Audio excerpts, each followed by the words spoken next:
we humans have known for thousands of years, just looking at our environment around us, that there are different substances. And these different substances tend to have different properties. And not only do they have different properties, one might reflect light in a certain way or not reflect light, or be a certain color, or have a certain, at a certain temperature, be liquid or a gas or be a solid. But we also start to observe how they react with each other in certain circumstances.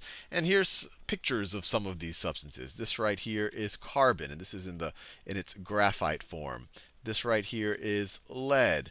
This right here is gold. And all of the ones that I've drawn, that I've shown pictures of here, and I got them all from this website right over there, all of these are in their solid form, but we also know that it looks like there's certain types of air and certain types of air particles. And depending on what type of air particles you're looking at, whether it is carbon or oxygen or nitrogen, that seems to have different types of properties. Or there's other things that can be liquid. Or even if you raise the temperature high enough on these things, you could, if you raise a temperature high enough on gold or lead, you could get a liquid. Or if you burn this carbon, you can get it to a gaseous state. You can release it into the atmosphere. You can break its structure. So these are things that we've all that humanity has observed for thousands of years. But it leads to a natural question that used to be a philosophical question, but now we can answer it a little bit better. And that question is if you keep breaking down this carbon into smaller and smaller chunks, is there some smallest chunk, some smallest unit of this stuff, of this substance, that still has the properties of carbon? And if you were to somehow break that down even further, somehow you would lose the properties of the carbon. And the answer is there is. And so just to get our terminology, we call these different substances, these pure substances that have these specific properties at certain temperatures and react in certain ways, we call them elements. We call them elements. Carbon is an element. Lead is an element. Gold is an element. You might say that water is an element. And in history, people have referred to water as an element. But now we know that water is made up of more basic elements. It's made of oxygen and of hydrogen. And all of our elements are listed here in the periodic table of elements. C stands for carbon. I'm just going through the ones that are very relevant to humanity, but over time you'll probably familiarize yourself with all of these. This is oxygen. This is nitrogen. This is silicon. This is Au is gold. This is lead. And that most basic unit of any of these elements is the atom. Is the atom. So if you were to keep digging in and keep taking smaller and smaller chunks of this, eventually you would get to a carbon atom. Do the same thing over here. Eventually you would get to a gold atom. You did the same thing over here. Eventually you would get this little small, for lack of a better word, particle that you would call a lead atom. And you wouldn't be able to break that down anymore and still call that lead, for it to still have the properties of lead. And just to give you an idea, and this is really something that I have trouble imagining, is that atoms are unbelievably small, really unimaginably small. So for example, carbon.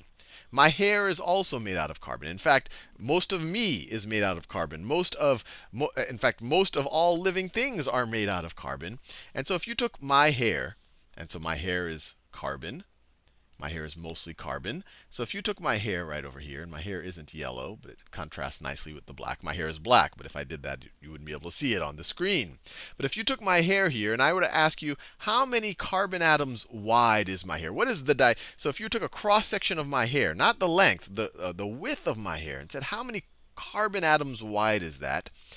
And you might guess, oh, Sal already told me they're very small. So maybe there's 1,000 carbon atoms there, or 10,000, or 100,000. I would say no. There are 1 million carbon atoms, or you could string 1 million carbon atoms across the width of the average human hair. And that's obviously an approximation. It's not exactly 1 million, but that gives you a sense of how small an atom is. Pluck a hair out of your head and just imagine putting a million things next to each other across the hair, not the length of the hair, the width of the hair. It's even hard to see the width of a hair, and there would be 1 million carbon atoms just going along it. Now, it would be pretty cool in and of itself that we've we do know that there is this most basic building block of carbon, this most basic building block of any element.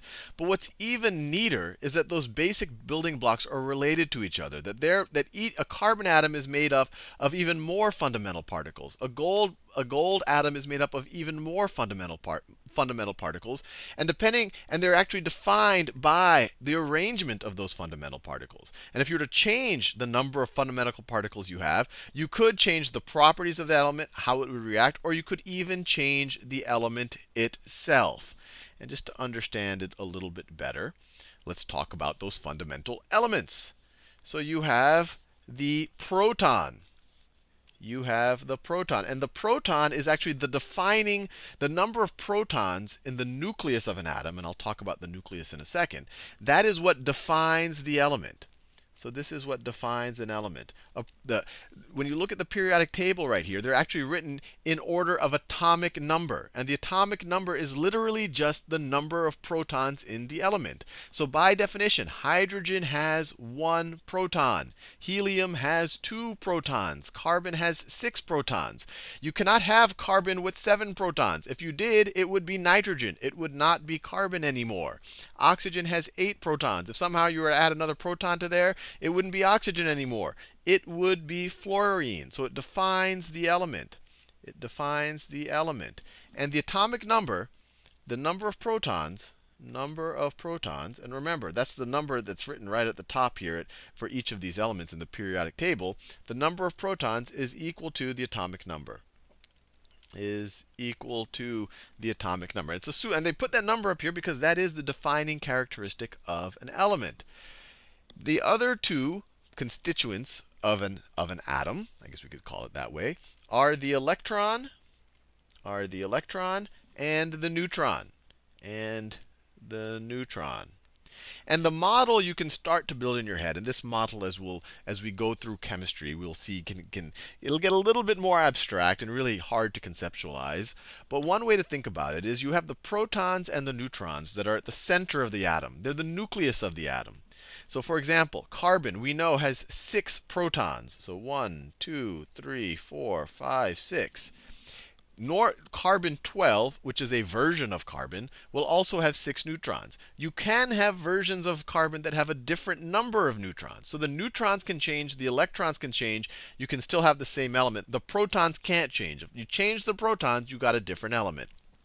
So let me draw a carbon-12 nucleus. So 1, 2, 3, 4, 5, 6. So this right here is the nucleus of carbon-12. And sometimes it'll be written like this. And sometimes they'll actually write the number of protons as well. And the reason why we write it carbon-12, I counted out 6 neutrons, is that this is the total. You could view this as the total number of, one way to view it, and we'll get a little bit nuance in the future, is that this is the total number of protons and neutrons inside of its nucleus. And this carbon, by definition, has an atomic number of 6, but we can rewrite it here just so that we can remind ourselves. So at the center of a carbon atom, we have this nucleus. And carbon-12 will have 6 protons and 6 neutrons. Another version of carbon, carbon-14, will still have 6 protons, but then it would have 8 neutrons. So the number of neutrons can change. But this is carbon-12 right over here. And if carbon-12 is neutral, and I'll give a little nuance on this word in a second as well. If it is neutral, it'll also have 6 electrons. So let me draw those 6 electrons. 1, 2, 3, 4, 5, 6.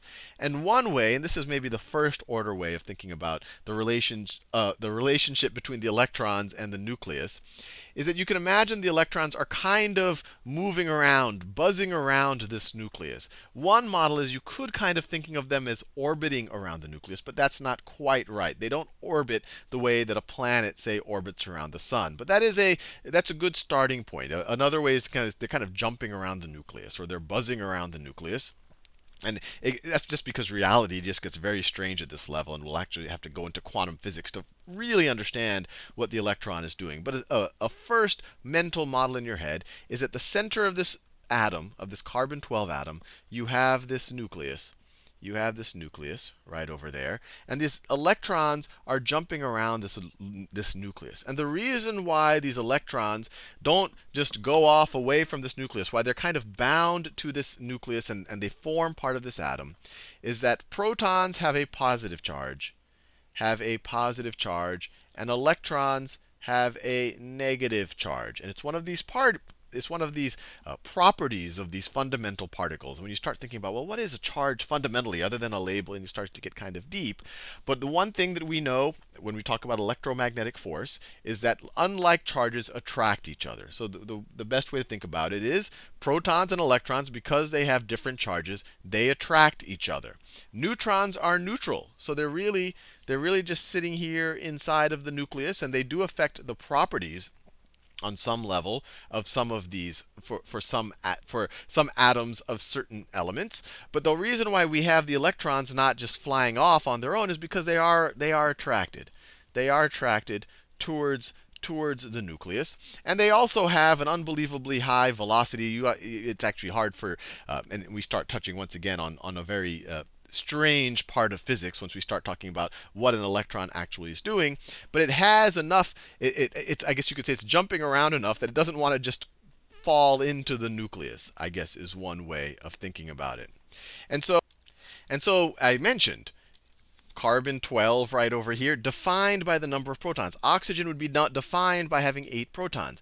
But once again, electrons can interact with other electrons, or they can be taken away by other atoms. And that actually forms a lot of our understanding of chemistry, is based on how many electrons an atom has or a certain element has, and how those electrons are configured, and how the electrons of other elements are configured, or maybe other atoms of that same element. We can start to predict how an atom of one element can react with another atom of that same element, or an atom of one element could how it could react, or how it could bond or not bond, or be attracted to or repel another atom of another element. So for example, and we'll learn a lot more about this in the future, it is possible for another atom someplace to swipe away an electron from a carbon. Just because, for whatever reason, and we'll talk about certain elements, certain neutral atoms of certain elements have a larger affinity for electrons than others. So maybe one of those swipes an electron away from a carbon, and then this carbon will be having less electrons than protons. So then it would have 5 electrons and 6 protons, and then it would have a net positive charge. So in this carbon 12, the first version I did, I had 6 protons, 6 electrons. The charge is canceled out. If I lose an electron, then I only have 5 of these, and then I would have a net positive charge. And we're going to talk a lot more about all of this throughout the chemistry playlist. But hopefully you have an appreciation that this is already starting to get really cool. Once we can already get to this really fundamental building block called the atom. And what's even neater is that this fundamental building block is built of even more fundamental building blocks. And these things can all be swapped around to change the properties of an atom, or to even go from an atom of one element to an atom of another element.